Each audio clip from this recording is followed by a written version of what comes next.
Continuing with sample problem number 1, we have a concentrated load of 1,500 kilonewtons is applied at the ground surface at a point A whose coordinates is 0, 0, 0. Basically, we have a concentrated load at origin. And then tinatanong what will be the vertical stress increase at points, so 2.5 meters directly below point A. And then at point whose coordinates are ito given kay part B and part C.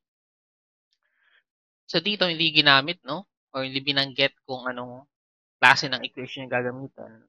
Since pagdating naman kay concentrated load, meron tayong dalawang equation. So we have the Bossinus and we have the Westergaard. So let's try using the both equations na lang. Let's start first with the Bossinus equation. So yung na-derive natin last time na formula for Bossinus equation,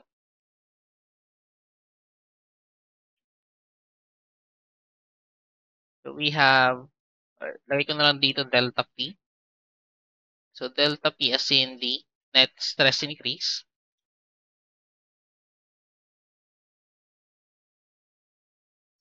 So for Bossinus, we have 3P z cube divided by 2 pi. So gamit na lang tayo ng version na r raised to 5, wherein yung value ng r dito is the square root ng x squared plus y squared plus z squared. Or you can also use yung isa pang version nito, which is 3p z cube divided by 2 pi quantity ng z squared plus r squared raised to 5 half, wherein yung value ng r dito is square root ng, or yung value ng r squared, since r squared naman yun nandyan, it's equal to x squared plus y squared. So you can use any of this, pero dito kasi, so mas okay gamitin to most of the time. Itong una, especially if, para ganito, so meron na siyang parang coordinate yung point na kinukuhanan ng stress increase in x, y, and z coordinate. So, ito na lang gamitin natin. No? So, for part A, so directly below the point A at depth of 2.5 meters. So, basically, nandito sa origin, kung drawing natin yan, say, paano ba natin ito i-drawing? Say, eto si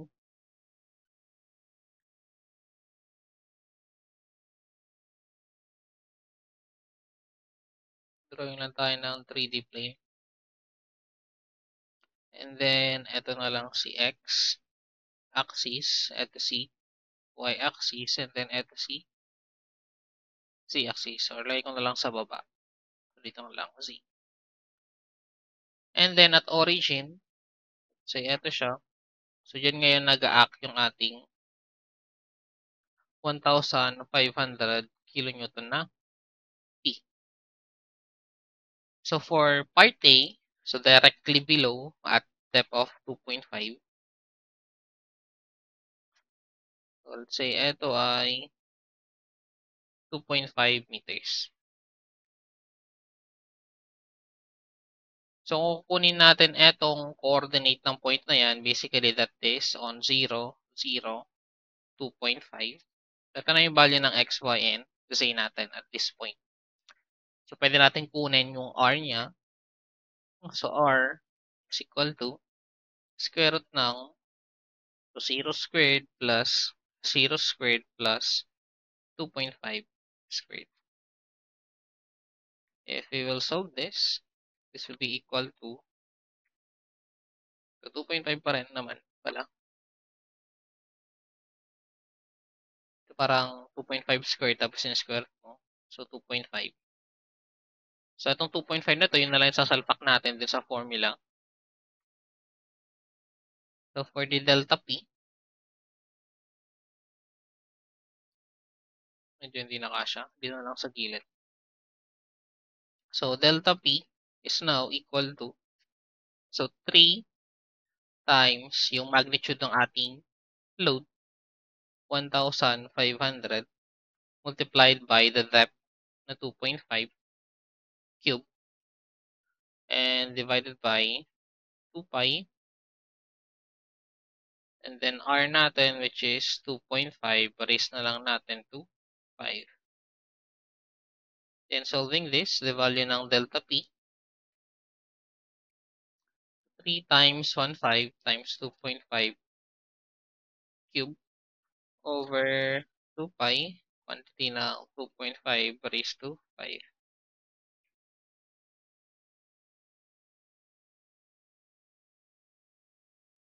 And that is equal to 114.592.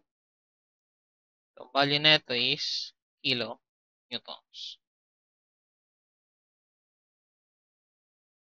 Ano, sorry, not kilo newton. So, kung mag-unit analysis tayo, so ito 'di ba, kn ito. Ito ay so para siyang meter cube tapos dito sa baba merong meter raised to 5. So, 3 sa taas, 5 sa baba. So, basically, kilonewton divided by 2 meter. So, ito is kPa. Stress increase nga. So, stress, basically, kPa din siya. So, yan yung answer natin for part A. For part B, na lang sa next slide tayo. So, for part B, sa tinatanong naman, so at point na 1.5, 0, 2.5. So, ito yung X, ito yung Y, ito yung Z niya. Basically, compute lang ulit natin si R. So, that is square root ng 1.5 squared plus 0 squared plus 2.5 squared. So, the value of R is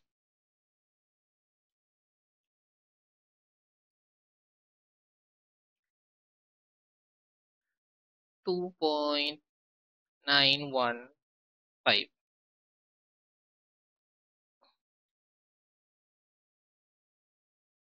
And then, for the delta P, so salpak na lang ulit natin, we have 3P. So, that's 3 times 1,500 kilonewtons times depth. So, yung depth natin dito, so, di ba yun yung Z? So, that's 2.5 pa rin. 2.5 cube divided by 2 pi and then quantity ng 2.915 raised to 5. So, delta P is equal to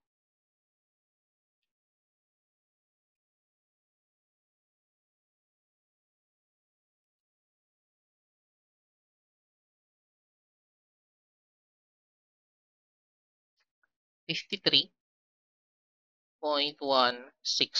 So, that's in kPa. For part C naman, so ang coordinate niya ay so 1.5, 2, and 2.5. So, at 1.5, 2, 2.5. So, ito yung X, ito yung Y, ito yung Z. Let's compute the R ulit. Let's square root ng 1.5 squared plus 2 squared plus 2.5 squared. So, R is equal to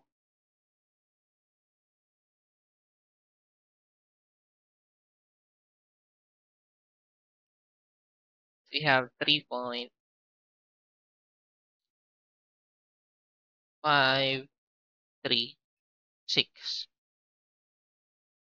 Salpak ulit natin sa formula ng delta P. This will now become 3 times 1,500. So, ang Z pa rin natin is still 2.5. So, 2.5 cube. And then divide that by 2 pi, quantity ng 3.536 naka-raise to 5. So, our answer for part C is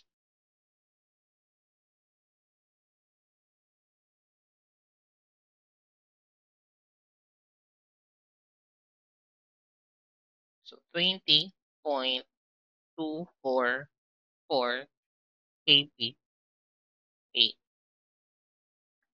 Now, ngayon, kung i-interpret natin ano yung result ng mga answer na 'to. So, tingnan natin. So, eto 114, then susunod 53, tapos yung pangatlo is 20. So, titingnan kasi natin dito. So, basically eto siya 'no. So, eto yung point of application. So, sa origin. Then eto, so directly below 2.5. So, basically yung distance from the point of application papunta sa point of consideration natin is 2.5 lang. Ngayon, habang lumalayo yan, so syempre lumayo siya nung meron na siyang x coordinate. So, nausog siya konti dito. Let's say dito, nausog konti. Grabe tala ko ng red. So, kanina, so 2.5 below lang. So, basically 0, 0. 2.5 siya. So, nagkaroon siya ng x coordinate. So, basically umusog siya konti dito. Let's say, ito yung coordinate na yun. So, basically, yung distance from the point of application papunta dito is mas mahaba rin siya.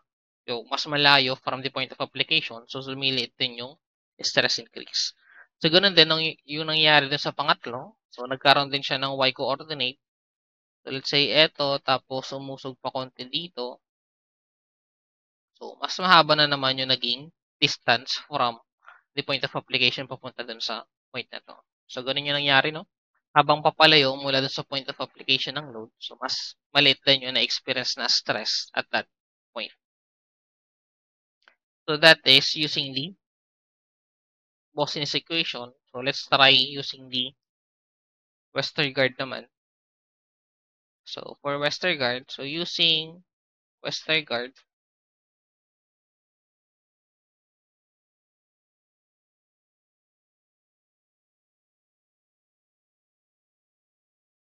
so ang formula natin for Westergaard delta P is equal to P times the depth divided by pi quantity ng z squared plus 2r squared raised to 3 half. So, let's try for part A. So, for part A, so ang location niya ay 0, 0, 2.5. So, lagyan na lang natin at. So, dito, ang kailangan natin syempre, the value ng r. So, for the r squared, basically this is x squared plus y squared. Kung papansin ninyo, di ba, 0, 0 naman yun. So, ito yung x, ito yung y, ito yung z natin.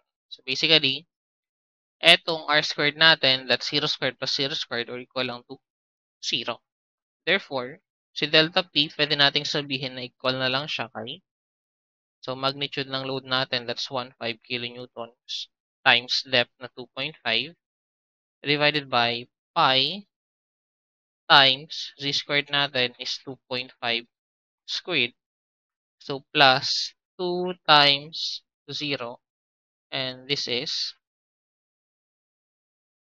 raised to 3 half. Or you can opt to not include na yung 2 times 0 dito.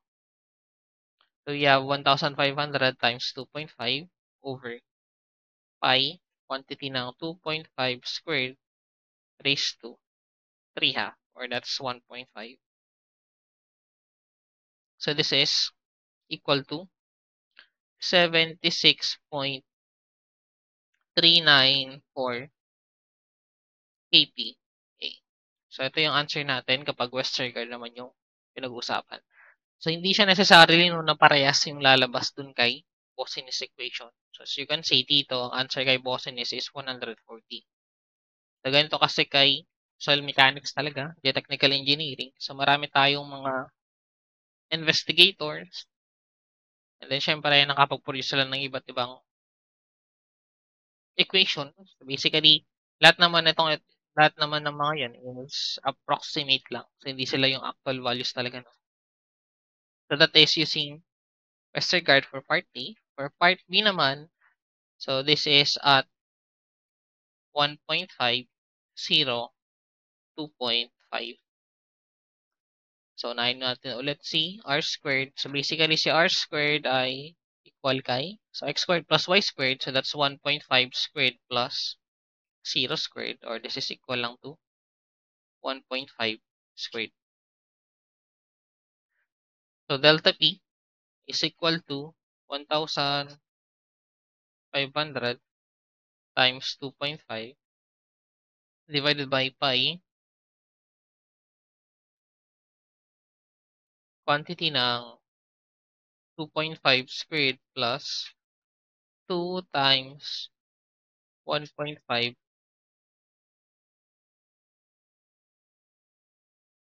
lagyan natin sa loob ng bracket. So 2 times 1.5 squared raised to 3 half. So delta P is equal to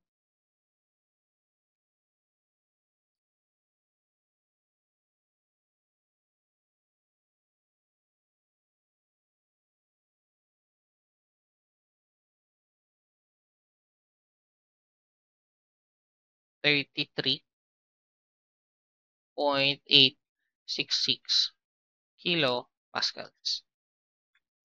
And then last, so at point 1.5 to 2.5, the same solution. To get the value ng r squared, that is 1.5 squared plus 2 squared. So you have 6.25.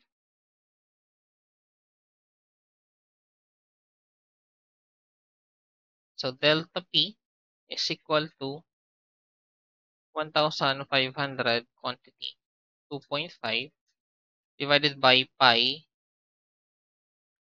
2.5 squared plus 2. So take note na itong 6.25 yan na yung value mismo ng r squared, not the r lang. So dito kasi hindi natin sinimplify kanina. Nalagay natin yung rectang 1.5 squared. Pero dito, ang multiply na lang natin is the 6.25. And then raise that to 3 half.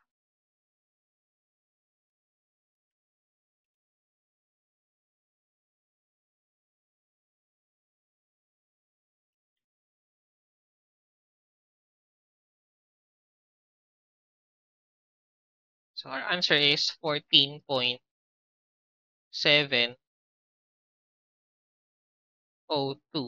kilo pascals. That's our problem number 1 using both the equation ni Cosinus and Westergaard. For problem number 2, so dito naman is sa combination ng line load and a point load. Kasi line load, yung value ng Q niya or the load per length is 150 kilonewton per meter. And then 650 kilonewtons naman si point load. So dito, determine the stress increase in vertical stress at point A. So ito yung point A natin nandito. Kasi hindi makita. Ito yung point A natin. So si point A, ang coordinate niya, hindi natin pwedeng sabihin, no? So pwede nating iset na nandito si origin na lang. So let's say, yung point na yan, yan yung 0, 0, 0.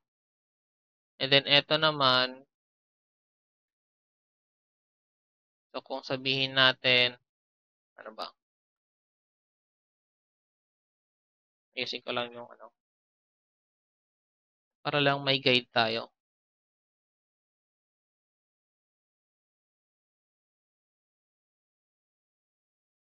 Let's say, eto si Z, eto si X, eto si Y. You can switch, eto si X, eto si Y. So you can use that. So eto, syempre, that's origin. This is 0, 0, 0. 0, 0, 0. Samantalang itong point of application naman nung 650, so pwede nating sabihin na yan ay located at, so 2, yung x niya, mula sa origin hanggang dito. And then, ang y niya is negative 1.2. And then, ang z niya, sorry, na-close ko na. And then, ang z coordinate niya is 0. And then, ito namang point A, kung yung hinahanap natin. So, ang location niya naman is, so for the x coordinate niya, that's 2 plus 1. So, we have 3.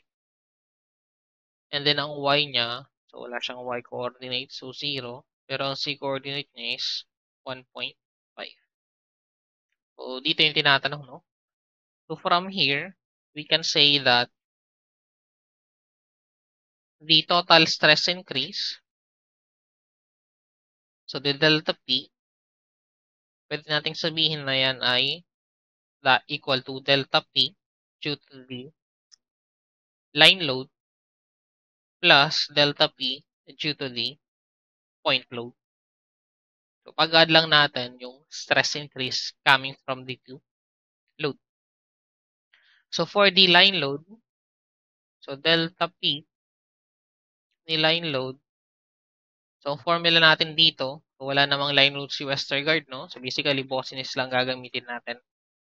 So, for the line load, we have 2P, or 2Q, sorry, since linear to. So, 2Q Z cube over pi quantity ng Z squared plus X squared.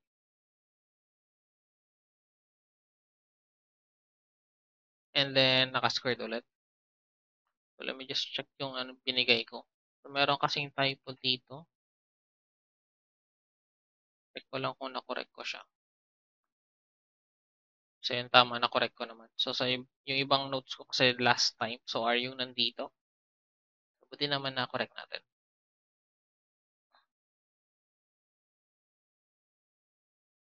So, that's Z squared plus X squared or pwede nyo pagbalik na rin. So, pares lang din naman siya. And then, for the delta P ng point load, so, gamit pa rin tayo ng cosinus. So, yung ginamit lang natin dun sa previous. So, that is 3P Z cube divided by 2 pi quantity ng R raised to 5. Wherein yung R natin is equal to the square root ng x squared plus y squared plus z squared. So, I think let's start first with the line load, no? So, dito na lang sa next slide. For the delta P ng line load, so we have 2. That's 2qz cubed, di ba? So, ang q natin, so magnitude ng q natin based sa given is 150.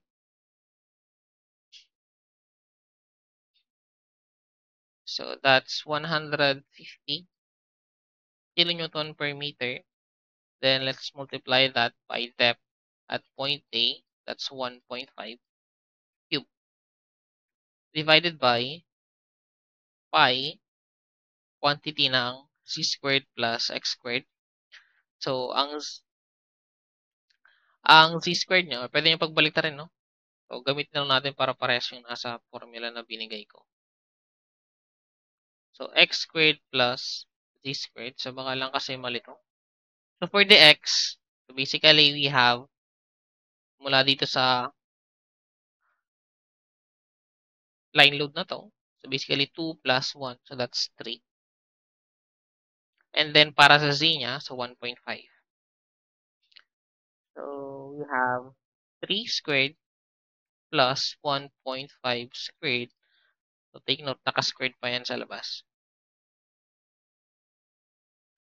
That's 2 times 150 times 1.5 cube over pi times 3 squared plus 1.5 squared tapos naka-squared ulit sa labas. So, we have 2.546 kPa. For the delta P naman nung point load, kasi point load, that's 3qz cube. So, solve natin muna si R niya pala. So, ang R niya is equal to square root ng x squared plus. So, dito. So, mula sa point of application nung point load, papunta dito kay point A. So, ang x niya. So, hindi mismo itong gagamitin yung mga coordinate nila, no? So, kumbaga din-note lang natin yung coordinate nila. Pero ang susukatin natin, let's say, mula dito kay 650. So, ilan yung movement niya in x. So, ang x-coordinate na ito is 2, tapos ito is 3. So, basically, yung movement nila at x direction or x-axis is 1 meter. So, yung value ng, dito na lang pala, dito na lang i-solve si R, no? So, yung value ng x dito is basically 1 squared. So, ito yun. So, mula dito, papunta dito. So, that's 1. Kaya 1 squared. For the y naman, so mula dito sa 650 na to, so nag-move siya in y direction ng 1.2. So, that's 1.2 squared. And then for z, so ang location na ito is 0, tapos si point ay 1.5. So, this is 1.5 squared. So, the value ng r is 1.2 squared plus 1.5 squared. So, 2.166. That's meters. So, purin ko na yun nandito. So, salpa ko na lang natin. So, we have 3 times 650. And then, z natin is 1.5 cube divided by 2 pi. Then, value ng ating r is 2.166 raised to 5. So, delta P natin due to the point load is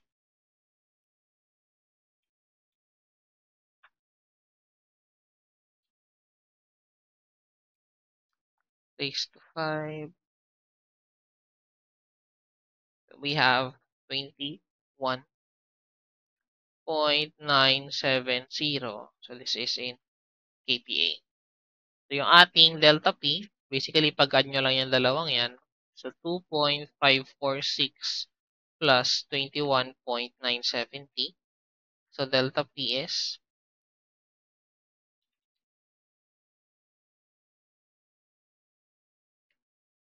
24.516 kPa.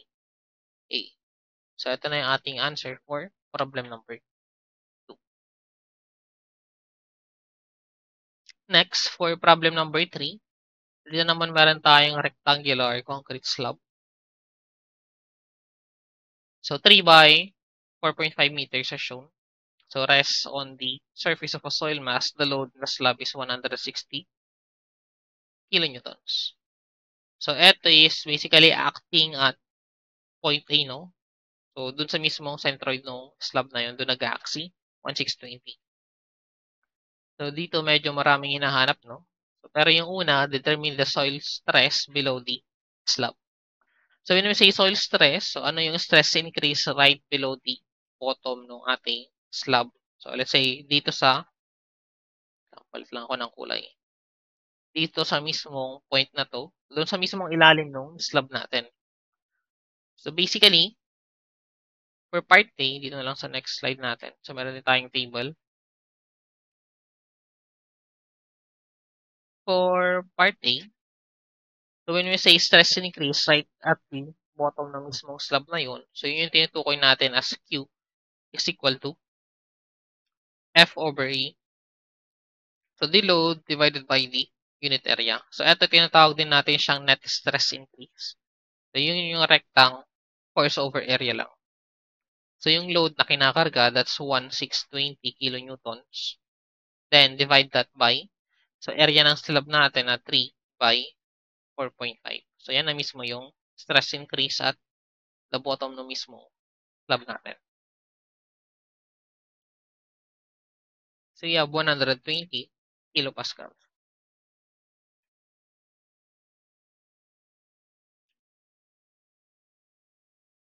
So, dito mapapansin nyo kasi dun sa problem natin. So, ang binigay, di ba, is kilonewton.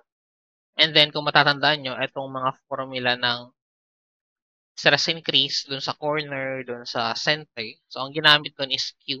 So, yung Q dyan is uniformly distributed load na siya. So, basically, KPA na yung unit niya. So, basically, yun yung na-solve natin kay part A din. So, yung Q na nandito, ito na yun. So, yung Q dito kay part A, basically, yun yung Q dun sa Q times I3, Q times I4. So, yun yung gagamitin natin. That's 120 kPa. So, let's try part B. So, for part B, ano bang tinatanong? Determine the vertical stress increase at point A using IP or delta P is equal to Q times I3. So, itong Q times I3, ito yung corner. So, basically, hatiin natin sa 4. So, ito siya mismo nasa figure. So, etong I3, yan yung corner. Etong I4, ito yung center mismo. So, corner, so basically, nasa gitna naman. So, pwede nating sabihin na ito is area 1, ito is area 2, ito is area 3, ito is area 4. Since nasa center nga siya, so basically, yung 4 na area yan is pare-parehas lang. So, pwede yung gamitin, let's say, is corner yung I3. So, hanapin yung stress increase using the formula ng below the corner ng rectangularly loaded area, tapos i-multiply na lang ng 4. So, basically, ganun yung pwede natin gawin, no? So, dito, try na lang natin. So, using both the table, tapos yung formula. Then, let's try to compare it. So, using, siguro yung formula na lang muna, unahin natin. So, alam natin that A1 is equal to A2 is equal to A3 is equal lang to A4. So, with this, we know that the delta P1 is equal to delta P2 is equal to delta P3 is equal to delta P4. So, kung gagamit tayo ng delta P is equal to Q times I3, so kakailanganin kasi natin ng value ng Mn, N. So, for the M, so this is the width divided by the depth. And then, ito naman, si N, this is the length divided by the depth. So, we know that for a rectangular area, so syempre, yung L, yun yung mas mahaba. So, yun yung 4.5. So, ang B natin is the 3. So, at point A yung tinatanong, basically, ang depth niya or the value ng Z is 3 meters. Ilagay lang natin dito. So, yung B natin, that's 3. So, ang depth niya ay 3 din. And then, dito naman kay N, so, ang length natin is 4.5 divided by depth na 3. So, M is basically 1. And then, si Ni, so, 4.5 divided by, so, dito pala, no? So, hinati pala natin yung area natin. So, balik tayo dito sa figure. So, kung hinati natin yan, so, hindi na pala yung kompleto yung gagamitin natin, no? So, let's say A1 na lang, tapos i-multiply na lang natin ng 4. So, eto, kalahati ng 1.5. So, that's, or kalahati ng 3, that's 1.5.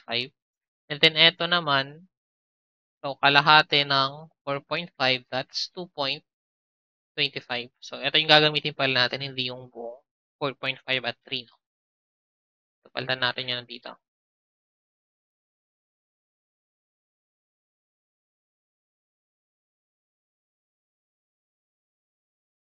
So, eto, kalahatiin natin, 1.5. Ito is 2.25.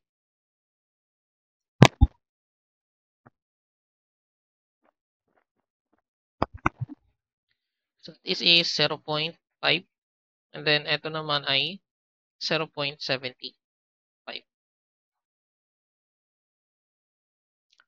So, using the formula, so yung value ng ating I3, or sabihin naman natin si delta P, so this is equal to Q times I3, wherein the value ng I3 is equal to, so 1 over 4 pi, 2a square root of c plus 1 over c plus a squared plus 1, quantity ng c plus 2 over c plus 1, plus arctan, quantity ng 2a square root ng c plus 1, divided by, so c minus a squared plus 1. Wherein, yung value ng c is equal to m squared plus n squared, and then the value ng a is m times n. And take note, sabi, merong note dun, di ba? If c plus 1 is less than a squared, so magdadagdag tayo ng pi dito sa loob. So, pwede nating i-verify na yun. Unahin na natin. So, yung value ng c natin, so that's m squared plus n squared. So basically 0.5 squared plus 0.75 squared. So this is 0.8125 and then value ng n or ng a, that's 0.5 times 0.75, 1.25. So yung C plus 1 natin, so C plus 1 basically 1.8125 siya, which is greater than kay a squared. So dito magdadagdag lang tayo ng pi sa loob kapag less than. So greater than siya, tatanggalin natin. Then try to solve this. So pwede nyo gawin, no, parang hindi masyadong mahaba sa calcu. So store nyo na yung value ng C, tapos store nyo na yung value ng A. So para itong, yan na mismo yung ito-type nito sa calculator, no, para hindi masyadong mahaba. So store nyo muna C, Cn, A. And then salpak itong formula na to. Sa formula na yan. So type natin, no. So that's 1 over 4 pi. Quantity ng 2A. Perot ng C plus 1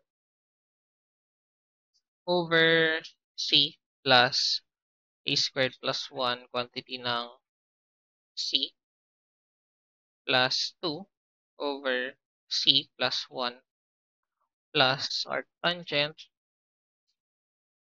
2A square root of C plus 1 over C minus A squared plus 1. So, wala nang pi sa loob kasi nga greater than. And then, take note pala, no? So, baka makalimutan, dapat dito naka-radian mode kayo.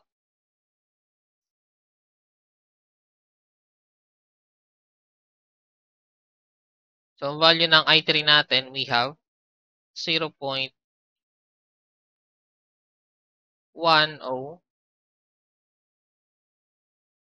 So, this is 107.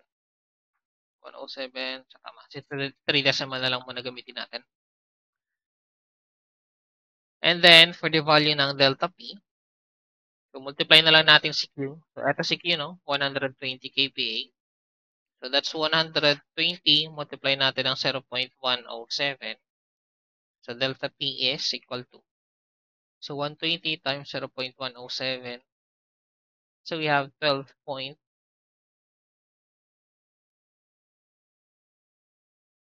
So, 12.84. So, ito yung na-solve natin is basically, ito is C. Delta P1 pa lang. So, kasi natin into 4 equal areas siya. So, area 1, area 2, area 3, and area 4. So, para makompute natin yung total na stress increase below the center, so, multiply natin to ng 4. So, ito, multiply mo ng 4. So, times 4, we have 51.36 kPa.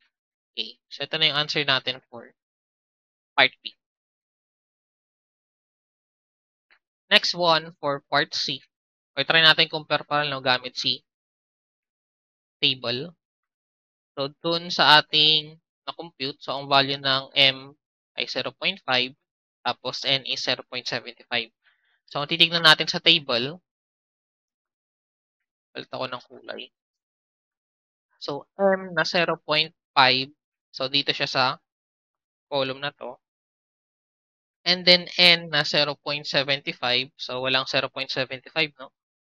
So, eto si 0.5. So, dito na lang tayo titingin. So, eto kasi, si 0.7, ito si 0.8. So, alam naman natin na si 0.75. So, syempre, banda dito sa gitna nila. So, if ever na maka-encounter kayo ng ganito, so, ang gagawin natin is, we need to interpolate. So, linear interpolation to, no? So, balik tayo doon.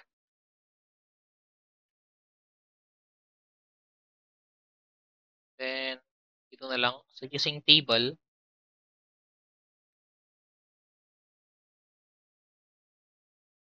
so, ano yung value nun? So, 0.7, 0.8, tapos ang value sa table, so 1034, 1104. So 0.1034, 0.1104. So, ito yung value no at value ng n na 0.7 tapos 0.8. So, yung 0.75, syempre nasa gitna nila. So, dito, ang gawin na lang natin, so input nyo tong table na to using mode stat linear. So, that's mode. Type na lang natin dito. Pagtan ko ng kulay.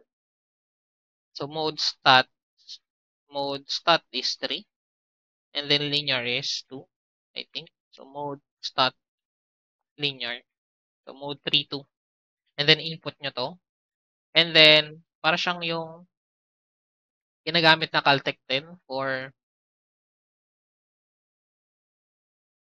particle size distribution. So, yun siya usually ginagamit dito kay soil, no? So, input nyo to. So, mode 3 to input yung value na value sa table na to. So, 0.7 yan, 0.8, 0.1104. And then, press AC. So, pagka-input,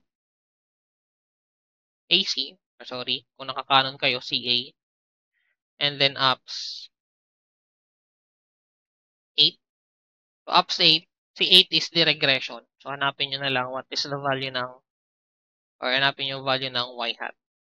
So, basically, yung input sa calculator, no, ang target kasi natin, 0.5. So, yan na yung 0.5 na m. So, for the value ng n na 0.75, so, input nyo sa calcu, 0.75 y hat. So, let me do that. Input ko lang.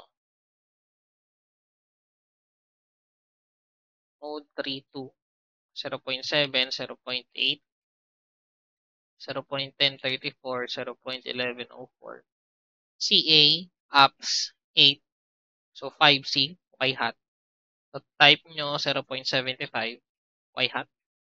So, yung value ng ito is 0.107. So, kung magti-3 decimal din tayo. So, 0.107, that is the value ng, ito na mismo yung ating I3. So, ito na yung multiply dun sa Q.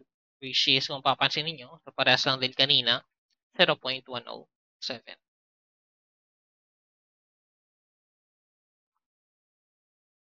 So, for part 3, or part C, so, ang tinatanong is, so, at point A pa rin, pero gamit daw tayo ng Q4.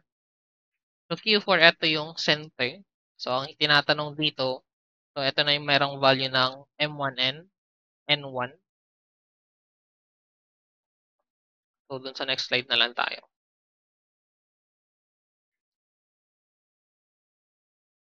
Balik tayo sa kulay white. So, for part C, so, gamit tayo ng delta P is equal to Q times I4. So, ito yung below the center ng isang rectangularly loaded area. So, B is equal to 3. Yung L natin, that's 4.5. So, hindi na natin siya kailangan hatiin kasi nasa gitna naman talaga si point A. And then, depth pa rin is 3 meters. So, napin lang natin ano yung value ng M1, ano yung value ng N1. So, for the M1, this is 2 times length divided by the width. So, we have 2 times 4.5 divided by 3. So, this is equal to 3 mismo. And then for N1 naman, this is 2 times Z over B. So, this is 2 times 3 divided by 3 ulit. So, this is basically 2 lang. So, yan na yung value ng M1 and N1 natin. So, ang gagawin natin, titingin na lang tayo sa table. So, I forgot to attach the table ata. So, balik na lang tayo dun sa slide na ano. So, na yan. So, ito. So, M1 and N1. So, yung value ng M natin is 3. Yung value ng N natin is 2. So, ito yung column ng 2 for the value ng M. And then, ito naman, yan. Basically, dito nagsalubong.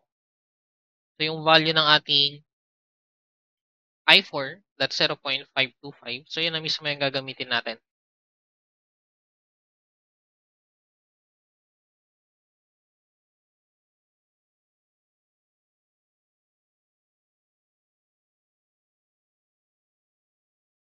So, yung I4 natin from the table, so 0.525. So, galing to sa table, no? So, para makompute si delta P, so multiply na lang natin. So, yung Q natin na 120 times I4 na 0.525.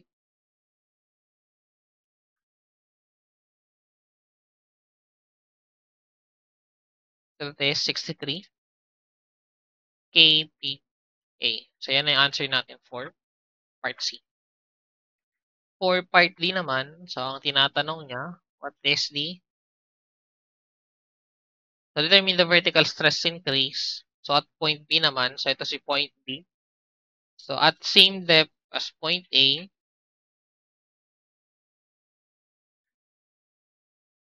so ito yung B, no?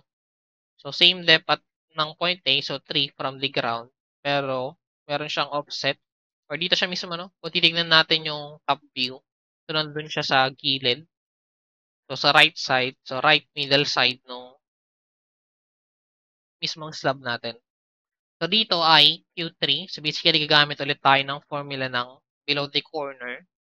So, etong buong area na yan, so 4.5 by 3, pwede nating hatiin lang yan sa gitna. So, basically, etong taas, area 1, etong baba, area 2. So, isulat na lang natin yan doon. So, kung eto yung area, and then nandito si point B. So, hatiin natin sa dalawa yan. So, basically, meron tayong area 1, meron tayong area 2. So, ang dimension nito, so ito ay kalahati ng 4.5, 2.25. Ganun din dito. And then, ang B natin is 3 meters. So, dito, pwede nating sabihin, so kunin na lang natin delta P for area 1, tapos multiply na lang natin ng 2 kasi parehas lang naman sila, no?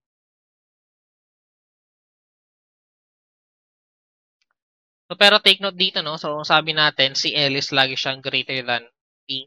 So, kung ipitake natin yung kalahati nito, so yung magiging L na natin is yung 3 meters. And then, ang magiging B natin is 2.5.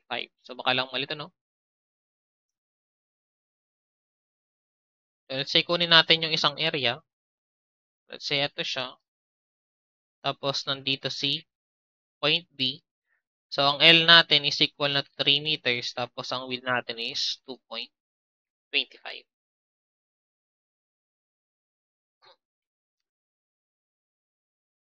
So, kunin natin value ng M. So, that's B, 2.25 divided by depth. So, ang depth niya pares kay A, di ba? So, 3 meters din. And then, for the N, so we have 3 divided by 3. So, we have 0.75 and this is 1. So, you can use table. So, try na lang ulit natin pares, no? So, table and then the formula. So, using the formula, so, input nyo na ulit, value ng A, so that's 0.75 times 1, and this is basically 0.75 lang din naman. And then, value ng C, so si C is M squared plus N squared. Ilan ba to? So, 1.5625. So, wag na kayong round off, no? Talagay nyo na lahat, tapos store nyo. So, store nyo kay A, store nyo kay C. Tapos, input na lang sa calcu, yung I3 natin is, so 1 over 4 pi, 2a square root of c plus 1 over c plus a squared plus 1, quantity ng c plus 2 over c plus 1, plus arc tangent, quantity ng 2a square root of c plus 1 over c plus, or c minus, sorry, c minus a squared plus 1. So, dito, so yung value ng c plus 1 natin is basically 2.5625. So, which is greater than kay, so ba't may parenthesis to? So, greater than kay A. So, dito, so input nyo na lang yan, no? So, try natin i-solve. So, take note, naka-radian mode kayo dapat. So, that's 1 over 4 pi 2 alpha A square root ng c plus 1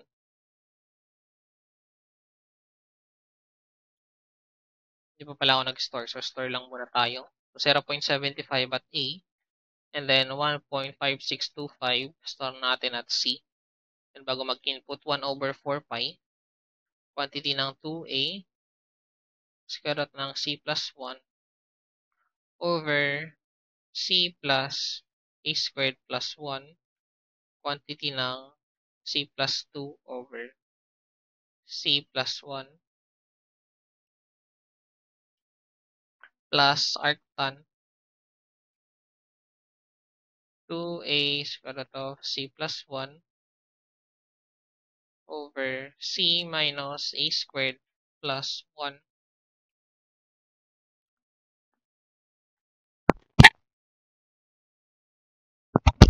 So, dito wala ulit tayong value ng pi na ilalagay sa loob, no?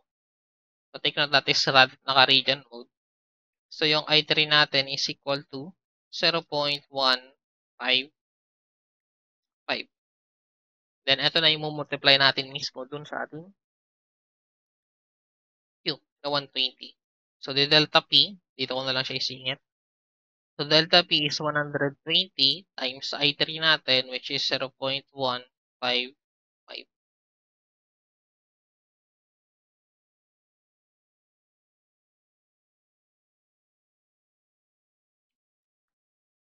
120 times 0.155. So, we have, so dito pala, no, ito is applicable lang para sa area 1. So, pwede nyo gawin dito, rekta nyo nang i-multiply C2.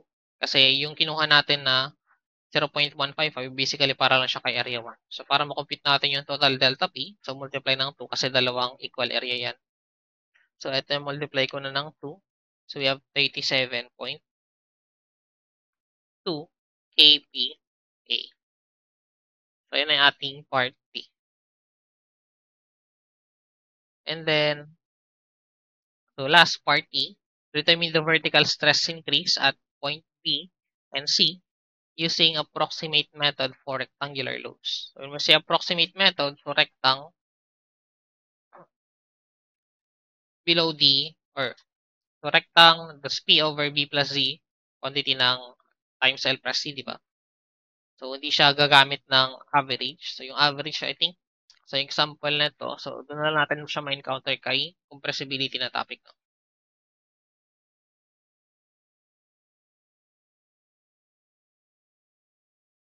Check lang natin dito.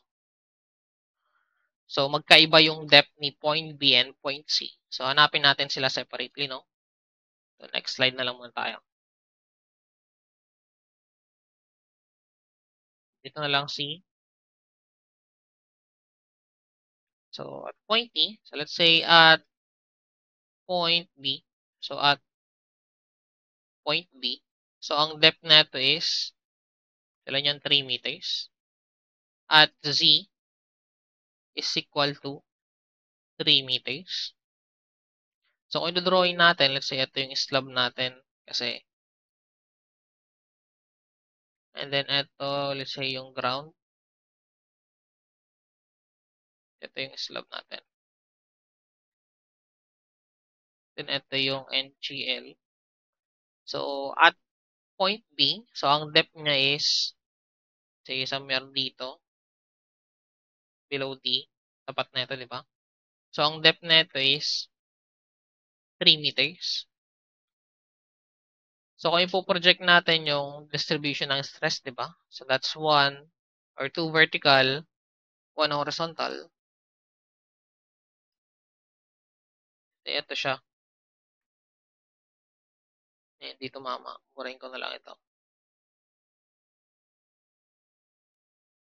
So, nandito si point B. So, pagdating dito, so, since area yung pinag-uusapan na pagdating kay approximate method ng rectangular loads, no? So, regardless kung nasa naman si point B, as long as nandito siya sa line na to, so, ipo-project natin siya, dito na lang kay figure. Sa figure na lang na. Ano ba yan? Yung sa figure na to. So, dito, so parang si point B kasi kung ipo-project natin yan, so based sa problem na yun, no? So, let's say nandito si point B. So, directly below dyan, say, nandito. So, let's say yan si point B, no, doon sa problem. So, regardless kung nasaan man si point B, so let's say nandito, nandito, or dito, or dyan. So, regardless kung nasaan siya, as long as nandun siya sa horizontal plane na to, so horizontal area na yan, so pare-pares lang naman kasi yung stress at that point, since uniformly distributed, or uniform load nga yung nag-act dun sa area na yan. So, kung babalik tayo doon,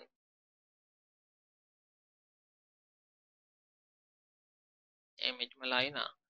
So, regardless kung nandito man si point B, so kung nandito man sa gilid dito or dito sa gitna, so parehas pa rin yung magiging value ng stress dyan. So, kung gusto nyo gamitin, so if ever makalimutan nyo yung formula, so di ba ang formula kasi natin dito is equal to P divided by, so B plus Z, quantity ng L plus Z. So, ito actually is yung derive na, no? So, if ever na nakalimutan nyo yan, so pwede nyo namang i-derive yan. So, ito yung B. And then, eto, take note. So, 2 vertical, 1 horizontal ang distribution niya. So, pagluwang niya. So, parang yung derivation din na ginawa natin.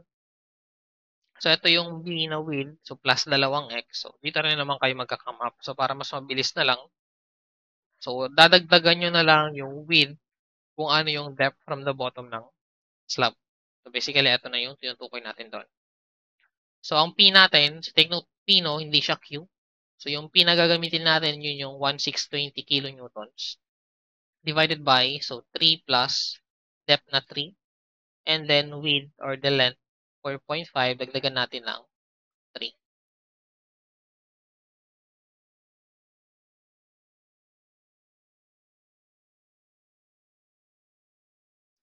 So, delta P is equal to, so 1620 over 6 times 7.5.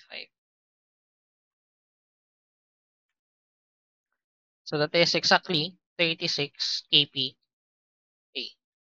So, ito is para kay point B. Na kung babalik tayo dun sa figure, ano ba yan? So, di ba, si point P at point A, so parehas silang nasa depth na 3 meters. So, basically, kung tinatanong din ano yung vertical stress increase at point A, so yun na rin yung stress increase at point B since nandun nga sila sa isang line dito. So, basically, nasa isang plane sila area dun sa 3D figure natin. So, dito, tinatanong what is the stress increase at point C.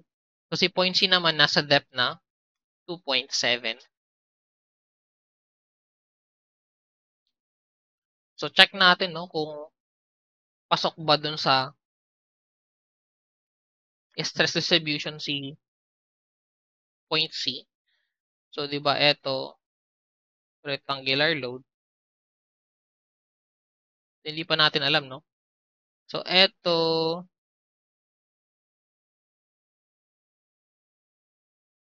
so double check lang natin. So, ito is merong slope na 2 vertical, 1 horizontal. So, kung ito is 2.7 from the center, so ito kasi is 1.5. So, meron siya ditong offset na 1.2. So, ang depth natin is 4.5. Basically, yung value ng x natin dito. So, ito is 4.5. Ito is x. And then, ito is 2 vertical, 1 horizontal. So, that's 1 over 2 is equal to x over 4.5. So, x is basically 2.25. So, pasok naman C, no? So, kung ipo-project natin, ito. So, ang pinaka-itsura niya, nandito pa banda. So, 1.2 lang kasi from the side. Pero yung x natin is 2.25. So, sobra-sobra siya. So, pasok pa rin C, point C. So, pwede tayong gamit nung ito ulit. Palit lang tayo ng kulay. So, at point C, so, depth na 4.5 meters. So, delta P is equal to, so 1620 divided by So, 3 plus 4.5 quantity ng 4.5 plus 4.5. 1620 over 3 lang. Hindi siya mukhang 4 eh. 3 plus 4.5 quantity ng 4.5 plus 4.5. So, this is equal naman to 24 kPa. So, mas maliit siya kumpara dito since mas malalim nga yung location na to. So, dun sa pinag-check natin kanina, so if ever naman na hindi pasok si point C, so let's say dito, di ba nahanap natin yung axis 2.25. Then dito, let's say yung distance na 2.7 yan, ano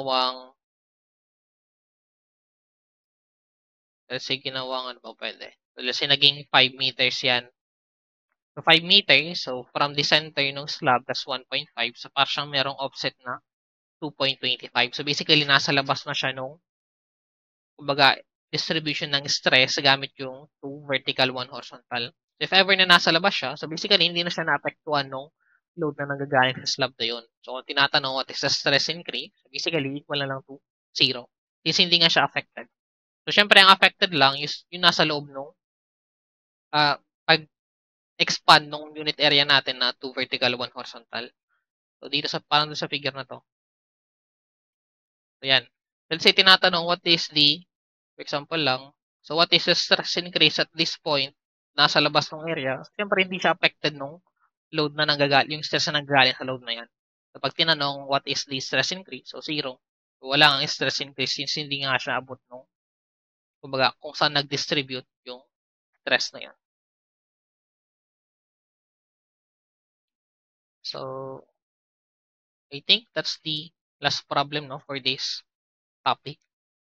So, meron tayong mga hindi na-include. So, just as the circular area. So, pero pagdating naman doon is, so, formula based lang din naman siya parang kayo, no? Parang Bosins lang din naman siya. So, I think wala naman tayong magiging problema doon. So, just, siguro, kabisaduhin na lang yung mga formula since lahat naman dito is actually formula based.